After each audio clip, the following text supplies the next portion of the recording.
Saludo cordial en el nombre del Señor Jesucristo. Mi nombre es David Urrea, apologista unicitario.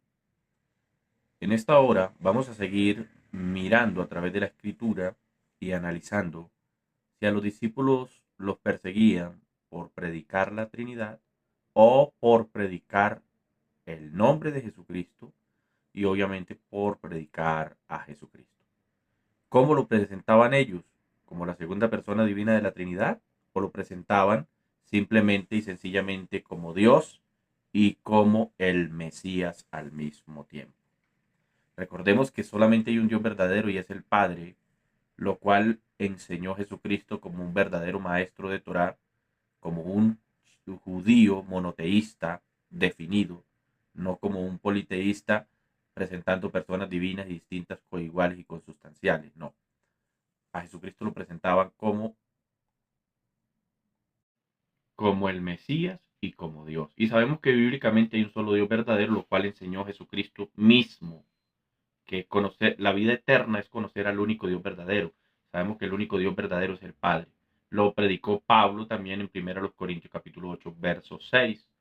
Lo predicó Pablo a la carta a los Efesios en el capítulo 4, el verso 6. Dice que hay un Dios y Padre de todos, el cual es sobre todos, por todos y en todos.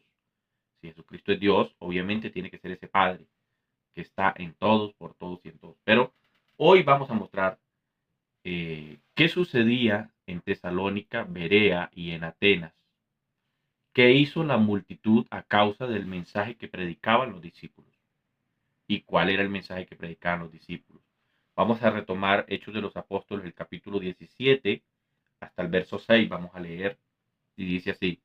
Tiene como subtítulo El alboroto en Tesalónica. Usted lo puede leer en casa y vamos a corroborar lo que dice la Escritura. ¿Qué era lo que predicaban los discípulos? Dice, pasando por Antípolis y Apolonia, llegaron a Tesalónica donde había una sinagoga de los judíos y Pablo, como acostumbraba, fue a ellos y por 3 días de reposo discutió con ellos. O sea, por 3 Shabbat, declarando y exponiendo por medio de las escrituras que era necesario que el Cristo padeciese y resucitase de los muertos, ¿sí? Y que Jesús, a quien yo os anuncio, decía Pablo, Jesús a quien yo os anuncio, decía, es el Cristo. O sea, Jesús decía, yo soy el Cristo. Jesús nunca dijo, yo soy Dios el Hijo, yo soy la segunda persona divina de la Trinidad, nada de eso. Seguimos con el verso 4. Y algunos de ellos creyeron y se juntaron con Pablo y con Silas y de los griegos piadosos gran número y mujeres nobles no pocas. Seguimos con el verso 5. Entonces los judíos, escúchenme bien, que no creían, teniendo celos, tomaron consigo algunos ociosos, o sea, algunos desocupados, ¿sí? Algunos ociosos, hombres malos, y juntando una turba alborotaron la ciudad y asaltaron la casa de Jackson. ¿Sí ve? Allí no dice porque los discípulos estaban predicando la Trinidad o porque predicaban a Jesucristo como Dios el Hijo, segunda persona divina, consustancial, etcétera. No, eso no dice la Biblia. Pero vamos al verso 6, que es el cual vamos a tomar hoy. Pero no hallándolos, trajeron a Jackson y a algunos hermanos ante las autoridades de la ciudad, gritando, estos que trastornan el mundo entero también han venido acá. Dejémoslo aquí, dejémoslo hasta ahí. Entonces los estaban acusando de trastornar, en pocas palabras, la ciudad con una enseñanza, una doctrina, ¿sí? Una doctrina la cual, como ya he dicho antes, no tiene nada que ver con la doctrina que andan predicando algunos llamada la Trinidad, ¿sí? Y mucho menos el binitarismo. Tampoco predicaban a Jesús como otro Dios por designación, como otro Dios coigual, etcétera, ¿cierto? Entonces, tenemos aquí lo siguiente. ¿Qué hizo la multitud con él? En este caso, él es este personaje llamado Jackson, ¿sí? Aquí tenemos los textos que siguen. Mire, como no los encontraron allí, en su lugar sacaron arrastrando a Jackson y a algunos de los otros creyentes y lo llevaron al consejo de la ciudad. Pablo y Silas, mire, Pablo y Silas han causado problemas por todo el mundo, gritaban, y ahora están aquí turbando también nuestra ciudad. El verso 6. Seguimos con el verso 7. Verso 7. Y Jackson los ha recibido en su casa. Todos ellos son culpables de traición contra el César, porque profesan lealtad a otro rey llamado Jesús. ¿Se da cuenta? Recordemos que en la época de Jesús, ¿se acuerda que incluso le colocaron una corona en la crucifixión que decía Rey de los Judíos? Entonces esa era la cuestión. Luego dice el verso 8, la gente de la ciudad y también los del consejo de la ciudad quedaron totalmente confundidos por estas palabras. Así que los funcionarios obligaron a Jackson y a los otros creyentes a pagar una fianza y luego los soltaron. ¿Sí? Y luego lo soltaron. En la Reina Valera dice, en el verso 9, pero obtenida fianza de Jackson y de los demás, lo soltaron. Entonces, aquí vemos claramente que el motivo por el cual los perseguían a ellos era porque le rendían tributo a Jesús y, en pocas palabras, los gobernantes de aquel lugar también se sentían de alguna manera amenazados en su poder. Se sentían amenazados en su poder. Quizás pensaron, bueno, nos van a destronar si aquí al único que se le debe rendir tributo es al César, etcétera, etcétera. ¿Sí? Pero vemos claramente que los discípulos predicaban a Jesús, enseñaban de Jesús, lo enseñaban como sencillamente como el Mesías prometido, como el rey de Israel. Ahora tenemos aquí lo siguiente, mira. Primero, lo sacaron a rastras, ¿sí? Lo sacaron a rastras a Jackson y a sus hermanos, podemos decir creyentes, y luego los acusaron de ser culpables de traición. ¿Cuál era, en este caso, la acusación difamatoria contra ellos? Aquí lo tenemos claramente. Como la turba no encontró a Pablo ni a Silas, atacaron al mismo Jackson y a algunos hermanos. El problema religioso, mis estimados hermanos y amigos, es que cuando no tienen cómo acusarle, justamente buscan de la manera más baja, ¿sí? De la manera más baja. Buscan hacerle calumnias, buscan falsos testimonios y por ahí encontramos a muchas personas haciendo lo mismo con nosotros, ¿no? Cuando no pueden doctrinalmente con nosotros, entonces comienzan a sacar falsos testigos, a acusarlos a ustedes y a nosotros, a acusarnos de tantas cosas, mentiras, blasfemias, engaños, porque así son los religiosos.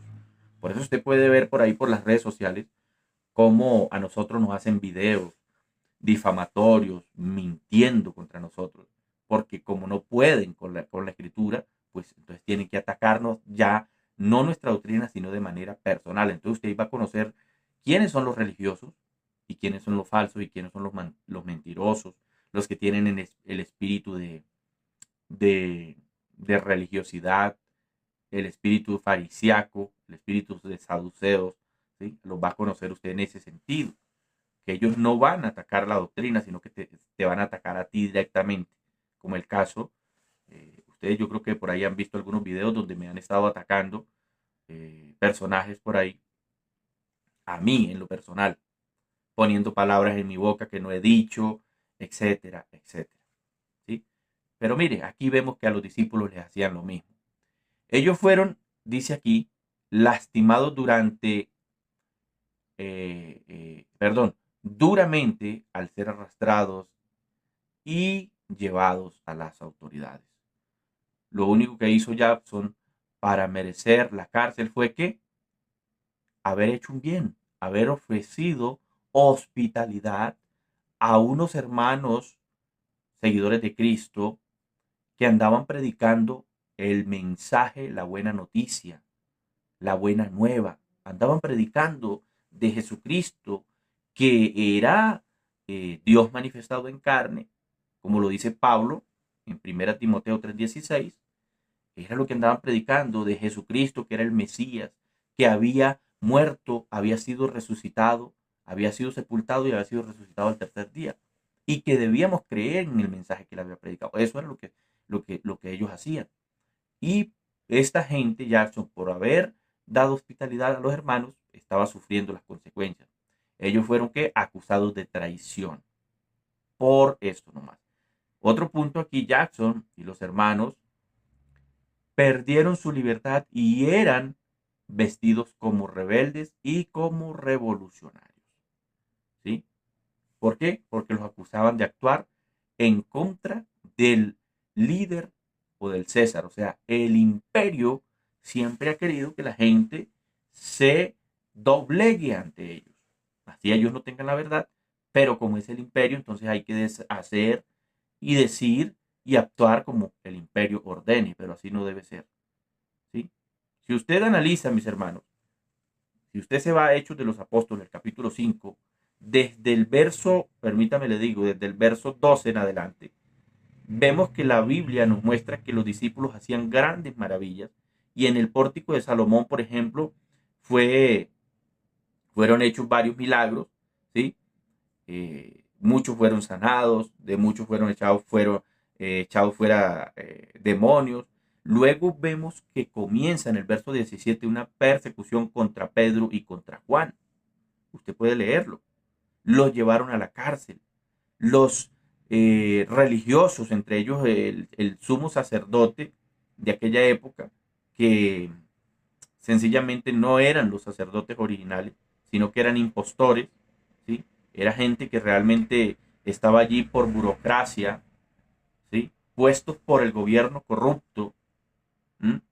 No era el verdadero Sanedrín, porque en el tiempo de Alejandro Magno, cuando se ganó allí la batalla, estos gobernantes los habían colocado allí de manera arbitraria, porque incluso, según la historia judía, estos personajes ni siquiera pertenecían al linaje de David, pero por haber participado en la guerra y haber ayudado a ganar de alguna manera esa batalla, entonces fueron colocados allí de manera arbitraria, pero en realidad no eran los originales, como se dice.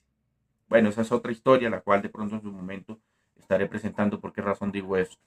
Pero aquí lo que podemos ver es que esos religiosos por eso tenían encontrones con Jesús, porque Jesús les decía, hipócritas, sepulcros blanqueados, se muestran por fuera muy bonitos, se muestran muy blancos, muy resplandecientes, pero por dentro están llenos de mentira, de engaño, de muerto, etcétera, etcétera. ¿Ah? Decían guardar la Torá, pero afrentaban a la viuda, al huérfano, etcétera, etcétera. No eran hombres que cumplían la Torá realmente, porque la Torá también enseña que debemos amar al prójimo como a sí mismo, pero ellos no lo hacían. Ahora, vemos claramente cómo estos religiosos, porque los discípulos habían hecho grandes cosas a través del el poder que el Dios eterno les había dado, ¿sí? Entonces la emprendieron contra los discípulos, ellos, ¿no? Y vemos aquí la acusación que ellos tenían contra los discípulos, y luego dice, los judíos adoraban a un rey. En este caso, no vamos a decir que todos los judíos, sino obviamente los judíos que estaban vendidos a la burocracia, los judíos que estaban vendidos a los sistemas corruptos.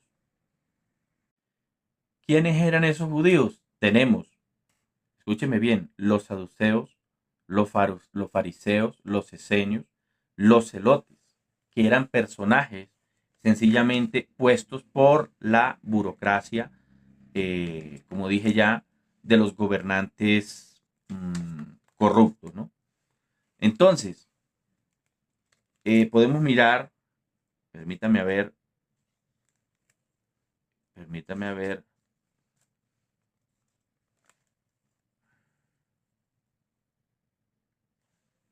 permítame a ver, miramos acá algo.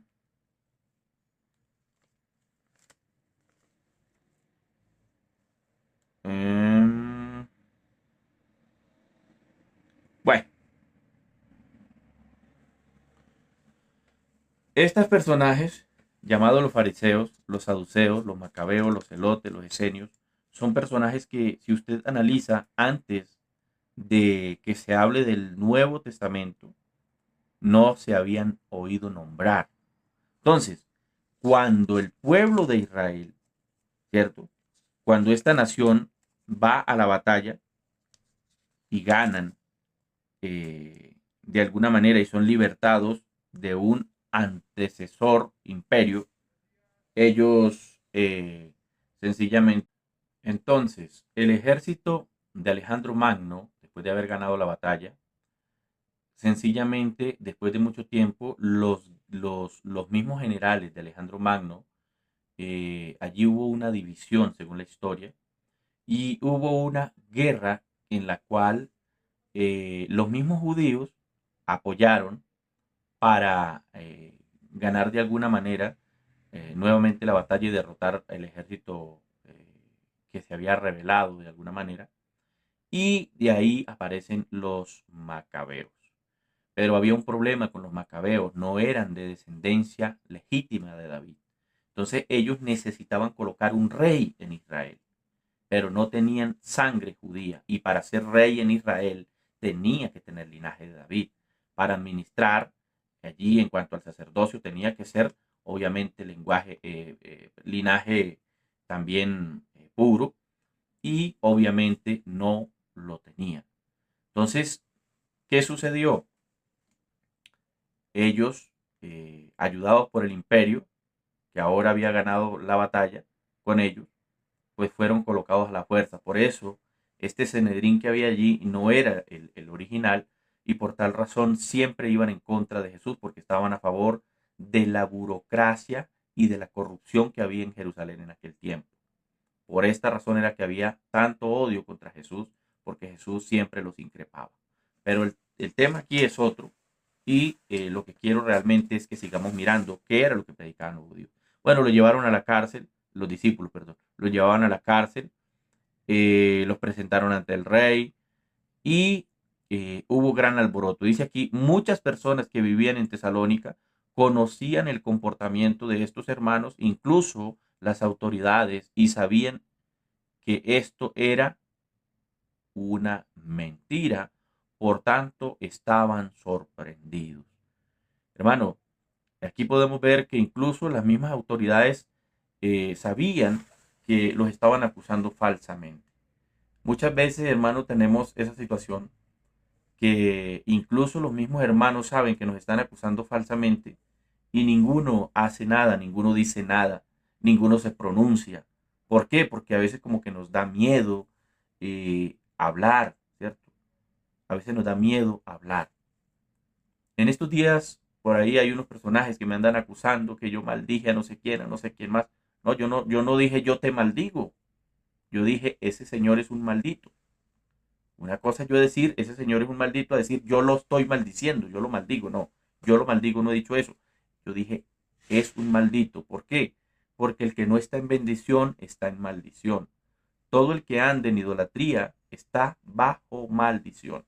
Y más una persona que anda cogiendo los videos, en este caso mis videos, y haciéndome montajes, cogiendo los videos del hermano, de los pastores, del hermano Cañas, del hermano eh, Polo, del hermano Clavijo, del hermano eh, Cadavid, bueno, de muchos hermanos, de Cerrato, de todos los hermanos, y haciendo videos memes, videomontajes. Eso no es de un hijo de Dios, eso es de alguien que está bajo maldición. Está maldito. No porque yo lo haya maldecido, no, es que él tiene la maldición en sí misma. Porque el que anda en idolatría, el que anda creyendo en más de un solo Dios, eso es idolatría. Entonces está bajo maldición. Entonces, no es que yo haya dicho yo lo maldigo, no. Estoy poniendo en evidencia la condición de esa persona. Es como cuando yo digo, fulano de tal está en pecado. No porque yo lo estoy haciendo pecador, sino porque estoy mostrando la condición de esa persona. ¿Sí ve? Que es muy diferente. Ahora, tenemos aquí lo siguiente. Tenemos aquí lo siguiente. La gente de la ciudad y también los del consejo de la ciudad quedaron totalmente confundidos por esas palabras, así que los funcionarios obligaron a Jackson y a otros creyentes a pagar una fianza y luego lo soltaron. Aquí vemos eh, la historia, cómo sigue, y luego dice, para obtener libertad condicional, para mantener la paz y evitar violencia adicionales, retuvieron a los hermanos a Jackson y los hicieron pagar una fianza sin sin haber hecho mal a nadie. Después del pago, Jackson y los hermanos fueron liberados bajo fianza, o sea, libertad condicional. La fianza era una garantía o es una garantía y puede ser en dinero o en bienes depositados ante las autoridades para asegurar que los acusados, ¿sí?, vuelvan a los tribunales cuando se les llama. El dinero era vuelto cuando el proceso judicial culminaba. Jackson y los hermanos tenían que respetar ciertas reglas de conducta impuestas por los romanos mientras durara las investigaciones. O sea, ¿qué podemos notar allí? Que a los hermanos se les acusó injustamente e incluso les tocó pagar fianza. ¿Por qué? Porque religiosos, vuelvo y repito, los habían acusado de cosas que ellos no habían hecho. El único mal que ellos habían hecho era brindarle hospitalidad a unos hermanos, a unos hombres, y no sé si mujeres quizás, que andaban predicando el mensaje de Jesucristo. Mis hermanos, esto no es nuevo. Desde el tiempo de los discípulos, por predicar a Jesucristo, a la iglesia del Señor se le ha perseguido. ¿Ah? Se le ha perseguido. ¿Por qué? Porque ellos predicaban a Jesucristo como el Salvador. Predicaban a Jesucristo como el Mesías. Luego tenemos aquí, dice, cuando las detenciones son por causa de Cristo, debemos sentirnos honrados porque estamos sufriendo por su causa. ¿Sabe que sí? Cuando nos calumnien, cuando nos difamen, debemos sentirnos honrados, porque esto no es nuevo, a los discípulos les hicieron lo mismo. Dice aquí, el soldado de la cruz tiene que orar, dice aquí, el soldado de la cruz tiene que orar, velar, mantenerse firme y seguir adelante con mucha fe, con mucho ánimo, ¿cierto? Trabajando en el nombre de Cristo, exaltándolo como mediador en el santuario celestial, enseñando que a él apuntaban los ritos y sacrificios del Antiguo Testamento, luego fueron enviados a Berea. El próximo programa vamos a mostrar lo que sucedió en Berea. ¿Listo? Pero aquí lo que tenemos que enfatizar, mis hermanos, es que en el tiempo de Jesús no fueron perseguidos ni asolados o encarcelados por predicar la Trinidad. La Trinidad no era causa de discusión en el tiempo de Jesús. La Trinidad no era una doctrina. La Trinidad sencillamente vino a surgir después de la muerte de los discípulos, siglos después.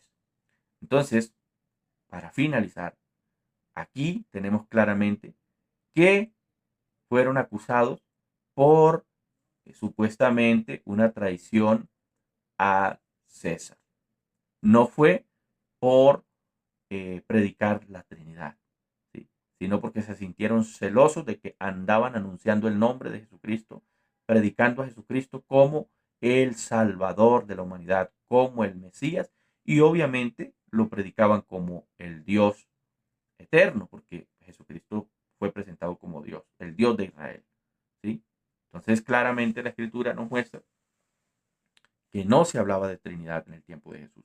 No encontramos un solo texto donde Jesús y los religiosos de la época, llámese judíos, saduceos, fariseos, esenios o celotes, donde tuviesen algún altercado y le hubiesen increpado a Jesús por andar predicando Trinidad. Tampoco vemos con los discípulos esa misma situación. Así que espero les guste este programa y hasta una próxima oportunidad. Suscríbete. Si no te has suscrito, activa la campanita para que te lleguen más notificaciones. Y recuerda, mi hermano, recuerda, vamos a estar subiendo muchos más programas así en este estilo. Que sea de edificación para gloria del nombre de Jesucristo. Hasta una próxima oportunidad. Que el Señor les bendiga.